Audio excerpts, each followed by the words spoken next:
Hi hello welcome back to my channel. పూణేలో వినాయకుడి temple చాలా బాగుందండి. వ్యూ చూడండి, ఎంతమంది జనాలు వచ్చారో దర్శనం చేసుకోవడానికి. మా హస్బెండ్ కూడా వెళ్ళారు. చూడండి ఎంత బాగుందో టెంపుల్ వ్యూ. లోపల కూడా చాలా బాగుంది చూడడానికి. లోపల మొత్తము డెకరేషన్ కూడా చాలా బాగుందండి.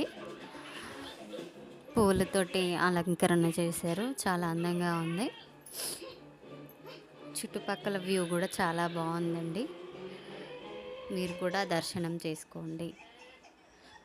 ఒక లైక్ కొట్టి సబ్స్క్రైబ్ చేసుకోండి, మై ఛానల్ షేర్ చేయండి. Thank you for watching.